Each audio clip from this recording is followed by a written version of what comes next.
जय माम लक्ष्मी, जय भगवान विष्णु।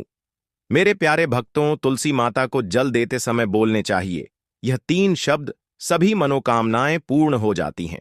आज की इस वीडियो में हम जानेंगे तुलसी माता के पौधे को जल देते समय क्या बोलना चाहिए। एक बार की बात है, भगवान विष्णु आराम कर रहे थे, तभी वह मां लक्ष्मी आई और मां लक्ष्मी ने भगवान विष्णु से तुलसी माता को जल देने का महत्व पूछ लिया था। तब भगवान विष्णु ने उन्हें उसका महत्व सुना दिया था। आगे देवी मां लक्ष्मी कहती हैं, हे स्वामी, आपने मुझे तुलसी माता को जल देने का महत्व तो बता दिया है, किंतु अब मेरे मन में यह जानने की जिज्ञासा हो रही है कि तुलसी माता को जल कैसे देना चाहिए। तुलसी माता को जल देने की सर्वोत्तम विधि कौन सी है तथा तुलसी माता को जल देने का मंत्र कौन सा है? कृपया आप मुझे इन सभी प्रश्नों का उत्तर दें। तब भगवान विष्णु देवी मां लक्ष्मी से कहते हैं, हे प्रिय, जिस प्रकार से मैंने तुम्हें तुलसी माता का महत्व सुनाया है, उसी प्रकार से तुलसी माता को जल उसकी दरिद्रता समाप्त हो जाती है, उसे धन धान्य की प्राप्ति होती है। वह मंत्र बताने से पूर्व मैं आपको तुलसी माता के इस मंत्र का महत्व सुनाता हूं। इस महत्व को सुन लेने मात्र से ही इंसान के समस्त पाप नष्ट हो जाते हैं। उसे 1000 वर्षों तक तुलसी माता को जल देने का पुण्य प्राप्त हो जाता है। इसीलिए देवी लमी, आप इस कथा को ध्यान से पूरा जरूर सुने। देवी मां लक्ष्मी कहती हैं, हे प्रभु, मैं इस कथा को पूरा अवश्य सुनूंगी। आप मुझे तुलसी माता के मंत्र का महात्मा सुनाइए। भगवान विष्णु कहते हैं, हे देवी लक्ष्मी, दक्षिण में एक अत्यंत शोभायमा नगरी थी। उस नगरी में रमेश नाम का एक खोटी बुद्धि का ब्राह्मण रहता था। पापियों का तो वह शिरोमणि था। उसका जन्म एक ऐसे ब्राह्मण परिवार में हुआ था जो पाप कर्म करने वाले शास्त्र ज्ञान से शून्य थे। वह जन्म से तो ब्राह्मण था, किंतु कर्म से वह अत्यंत दुराचारी था। वह न पूजा पाठ करता, न ध्यान करता, न जप, न हवन और न ही मेहमानों का सत्कार करता था। उसके द्वार पर आए मेहमानों को बिना दान किए ही क्रूरतापूर्वक भगा देता था। स्त्री लंपट होने के कारण वह सदैव ही पराई स्त्रियों में आसक्त रहता था। उसे मदिरा पान करने की भी आदत थी। साथ ही वह मांस खाया करता था। वह दिन में खेत में काम करके पत्ते बेचकर जीविका चलाया करता था और रात में वेश्याओं का सेवन करता था। इस प्रकार से उस ब्राह्मण ने अनेक वर्षों तक जीवन व्यतीत किया। फिर एक दिन वह दुर्बुद्धि रमेश बेचने के लिए पत्ते इकट्ठा करने के लिए एक आरशी की वाटिका में घूमने लगा और पत्ते तोड़ने लगा। तभी एक काल रूपधारी काले सर्प ने उस ब्राह्मण को काट लिया और उसी समय पर उसकी मृत्यु हो गई। उसके बाद 2 यम के दूत उसे लेने के लिए उस स्थान पर प्रकट हुए और उसे उठाकर यमलोक ले जाने लगे। मार्ग में वह यम दूतों के सामने बहुत विलाप करने लगा, हे दूतों, मुझे कहाँ ले जा रहे हो? मुझे छोड़ दो, मेरे प्राण बख्श दो।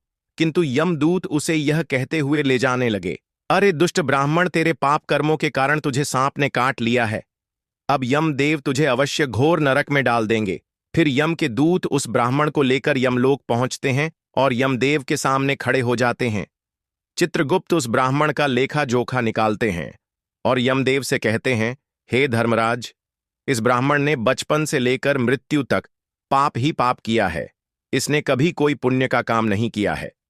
फिर धर्मराज अपने दूतों से कहते हैं, हे दूतों, इस घोर पाप करने वाले ब्राह्मण को उठाकर ले जाओ और इसे नरक में डाल दो। फिर यम के दूत उस ब्राह्मण को ले जाते हैं और नरक की भयंकर अग्नि में धकेल देते हैं।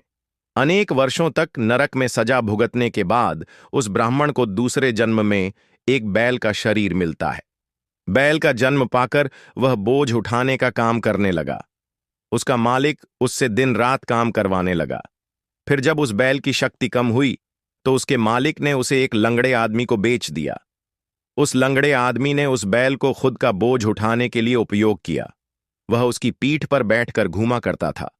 इस प्रकार से उस बैल ने 8 वर्ष तक उस लंगड़े आदमी का बोझ उठाया।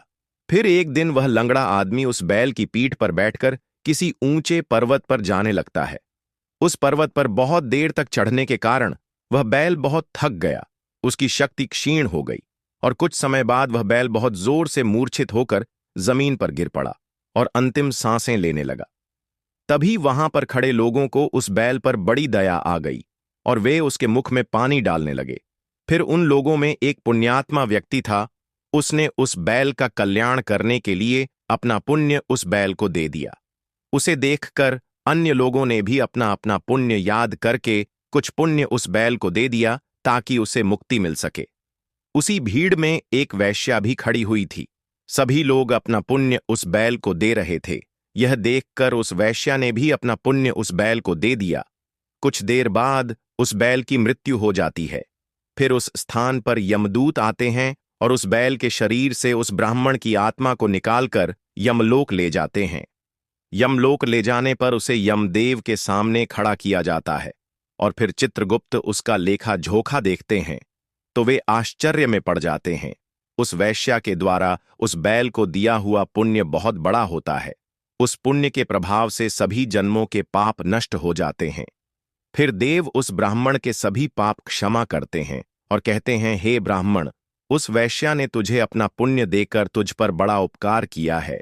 केवल उसी के पुण्य के कारण तुम्हारे सब जन्मों के पाप नष्ट हो गए हैं और यमदेव उसे फिर से इंसान जन्म प्रदान करते हैं। इस बार वह पृथ्वी पर आकर एक उत्तम ब्राह्मण कुल में जन्म लेता है। उस महापुण्य के प्रभाव से उसे इस नए जन्म में अपने पूर्व जन्म की बातें याद आने लगती हैं। जब वह ब्राह्मण बड़ा हो जाता है तो उसे याद आता है कि पिछले जन्म में जब वह बैल था तब एक वैश्या ने उसे उसका पुण्य दे दिया था। इसीलिए उसके मन में उस वैश्या के बारे में जानने की इच्छा होती है और उस महापुण्य के बारे में जानने के लिए उस वैश्या का पता लगाकर उसे ढूंढते हुए उसके नगर में चला जाता है। वह वैश्या अब बूढ़ी हो चुकी थी।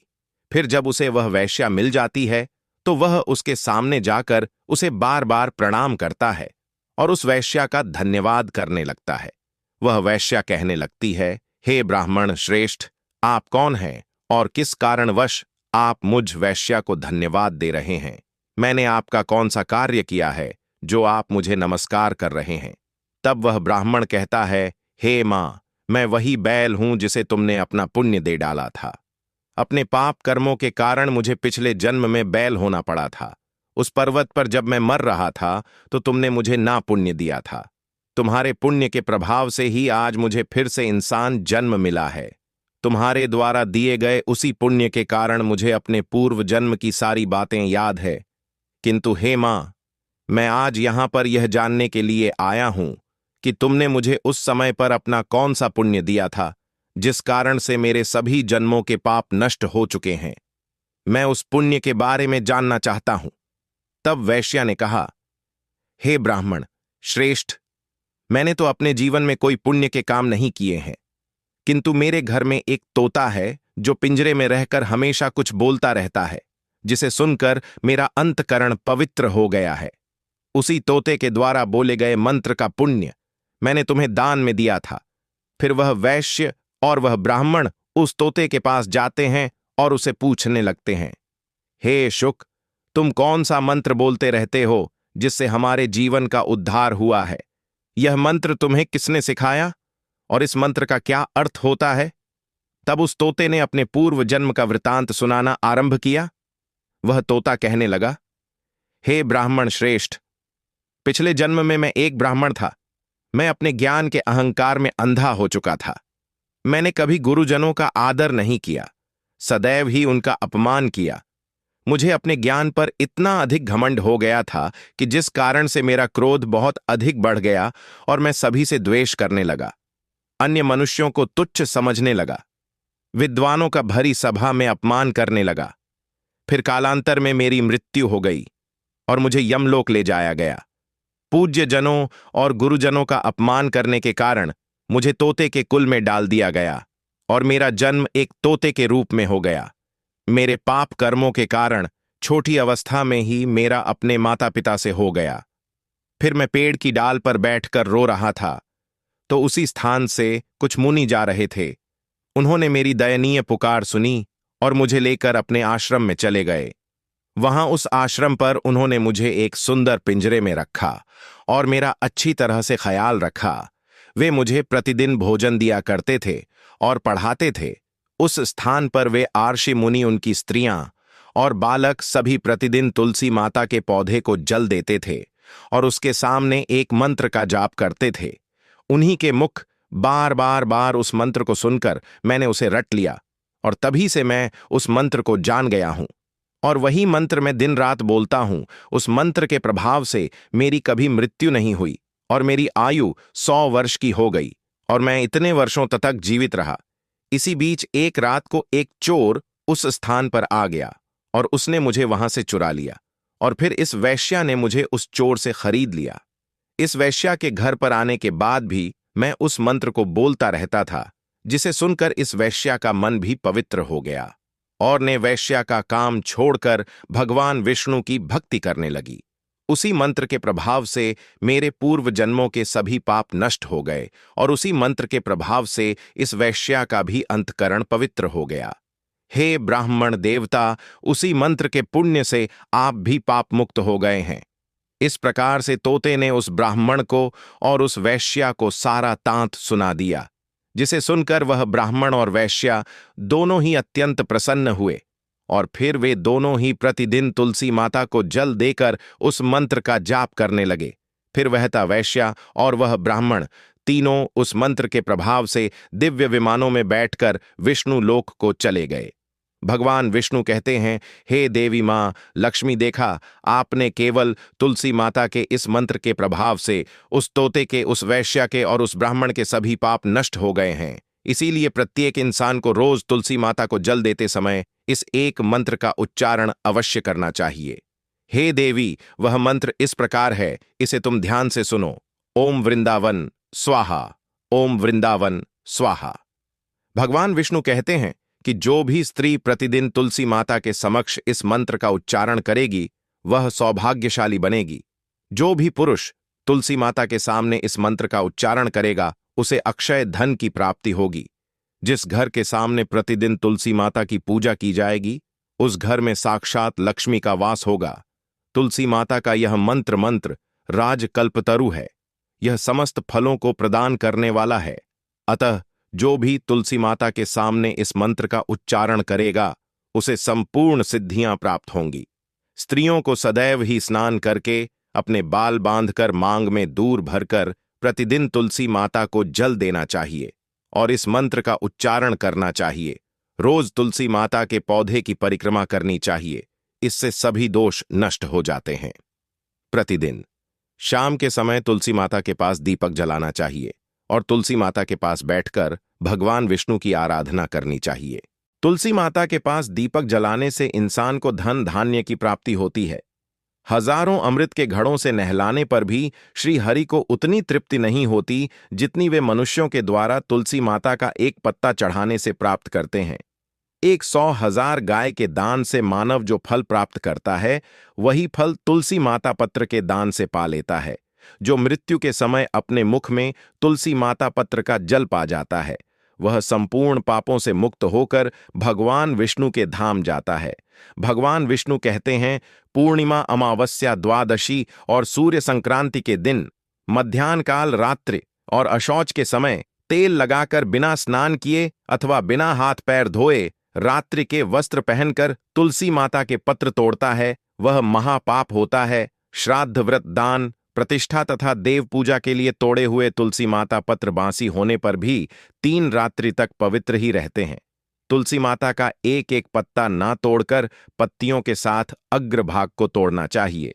तुलसी माता की मंजरी सब फूलों से बढ़कर मानी जाती है। मंजरी तोड़ते समय उसमें पत्तियों का रहना भी आवश्यक माना गया है। पूज्य भाव से पौधे को हिलाए बिना तुलसी माता के अग्रभाग को तोड़ना चाहिए। इससे पूजा का फल लागुना बढ़ जाता है। तुलसी माता के पत्तों को कभी नाखून से नहीं तोड़ना चाहिए, इससे पाप लगता है। रात्रि में तुलसी माता के पौधे को स्पर्श न करें अथवा उसके पत्ते न तोड़ें, ऐसा करना अशुभ माना गया है। रात्रि में तुलसी माता का पौधा निद्रा अवस्था में होता है, ऐसे में पत्ते तोड़ने पर पाप ही लगता है। गुरुवार के दिन तुलसी माता के पौधे में थोड़ा सा कच्चा दूध अर्पित करें। दूध चढ़ाते समय ओम नमो भगवते वासुदेवाय नमः इस मंत्र का जाप अवश्य करना चाहिए। तुलसी माता के पौधे के पास शालिग्राम रखें और उस पर तिल चढ़ाए पूजा में तुलसी माता और शालिग्राम को दूध में भीगी हल्दी का तिलक अवश्य करें। शालिग्राम पर तुलसी माता पत्र रखकर चंदन लगाना चाहिए। अगर कोई महिला मासिक धर्म से है तो वह तुलसी माता की पूजा न करें। मासिक धर्म के दौरान तुलसी माता को स्पर्श करने से गौर पाप लगता है। इससे स्त्री की दुर्गति होती है। तो भक्तों, इस प्रकार से भगवान विष्णु ने देवी मां लक्ष्मी को तुलसी माता को जल देने के मंत्र का महत्व सुनाया है। यह कथा आपको कैसी लगी, कमेंट करके अवश्य बताएं। अगर यह जानकारी अच्छी लगी तो वीडियो को लाइक जरूर करें। भक्तों, अगर आप मां लक्ष्मी को अपने घर लाना चाहते हैं तो कमेंट बॉक्स में लिखें, जय मां लक्ष्मी। आपका हमारे घर में स्वागत है। वीडियो को लाइक करके चैनल को सब्सक्राइब कर लीजिएगा।